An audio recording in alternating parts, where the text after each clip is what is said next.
کہ بر صغیر ہند و پاک پر کم و بیش 300 سال سے ان مدارس نے اسلام پر بے پناہ احسان کیا ہے۔ 300 سال سے ان مدارس کو سرمایہ فراہم کرنے والا، سپورٹ کرنے والا نہ کوئی بادشاہ ہے، نہ کوئی حکمراں ہے، نہ کوئی ادارہ ہے۔ غریبوں کے چندے سے، عام لوگوں کے چندے سے یہ مدارس چلتے ہیں، لیکن 300 سال سے انہوں نے دین بچا رکھا ہے۔ آج اگر ہماری پیشانیوں میں سجدے ہیں، چہروں پہ داڑھیاں ہیں اور دلوں میں عشق رسول ہے تو ان مدرسوں کا صدقہ ہے اور علماء کا صدقہ ہے۔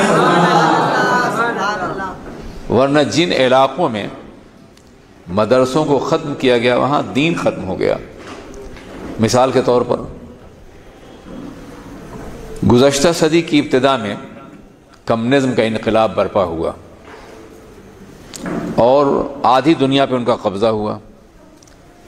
انہوں نے سمرقند ہے، بخارا ہے، تاشقند ہے، ازبکستان ہے، تاجکستان ہے، قازقستان ہے، مشرقی یورپ میں یوگوسلاویہ ہے، بلغاریہ ہے، بلقان کی ریاستیں ہیں، البانیہ ہے، ان پر ان کا کنٹرول ہوا۔ یہاں مدرسے بند کر دیے گئے، آج اسلام نہیں ہے۔ امام بخاری کی سرزمین پہ کلمہ پڑھنے والے آپ کو نہیں ملیں گے۔ وہ محدثین جنہوں نے وسط ایشیا سے پوری دنیا کو فقہ اور حدیث کی تعلیم دی تھی، آج وہاں اسلام کو سمجھنے والے موجود نہیں، اس لیے کہ وہاں پہلے درسگاہیں ختم کی گئی، مدرسے ختم کیے گئے۔ جب تک یہ مدرسے رہیں گے اسلام زندہ رہے گا۔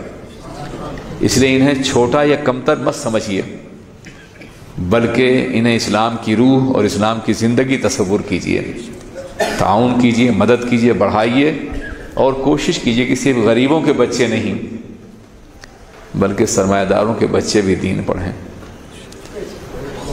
ہماری درسگاہوں میں بچے پڑھنے کم آتے ہیں، پلنے زیادہ آتے ہیں۔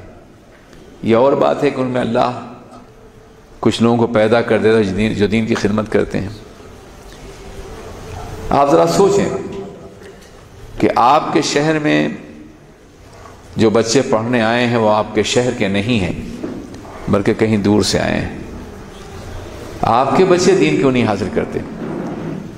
کیا نظام مصطفیٰ کو باقی رکھنا صرف غریبوں کا کام ہے، سرمایہ داروں کا کام نہیں؟ کیا آپ کی ذمہ داری نہیں ہے کہ آپ اپنے بچوں کو دین پڑھائیں؟ مجھے یاد ہے 4-5 سال پہلے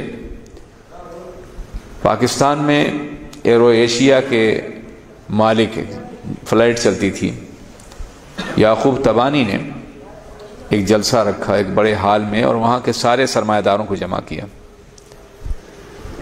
سوالات یہ ہو رہے تھے میڈیا کی جانب سے، ٹی وی والوں کی جانب سے کہ علماء قیادت نہیں کر سکتے، علماء سائنس نہیں جانتے، علماء انگلش نہیں جانتے، علماء کمپیوٹر نہیں جانتے، علماء یہ نہیں جانتے، علماء وہ نہیں جانتے۔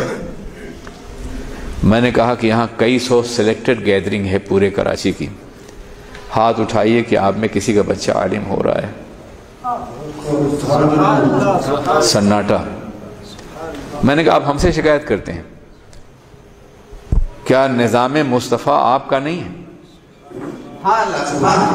کیا آپ نے سوچا نہیں کیا آپ نے لارڈ میکالے کے نظام تعلیم کو عام کرنے کے لیے کئی کروڑ ڈالر، اربوں ڈالر خرچ کرتے ہیں آپ، اور رسول اللہ کے نظام کے لیے اس ملک میں کچھ بھی نہیں ہے؟ وہ خیرات اور صدقے اور زکوٰۃ کی بنیاد پہ چلتے ہیں۔ اپنے رسول پاک کے نظام کو آپ نے غریبوں کے حوالے کر دیا ہے۔ یہ تو اللہ کا احسان ہے کہ آج مسجدوں کی اذانیں، امامتیں، تمہاری نمازیں، جنازے کی، تمہارا نکاح، یہ سب کچھ باقی اس لیے ہے کہ مدرسوں سے بچے پیدا ہو کے دین کا کام کر رہے ہیں۔ ورنہ تم نے تو دین کو دفن کر دیا ہے، تم نے تو کچھ بھی نہیں کیا اور ہم سے اعتراض کرتے ہو۔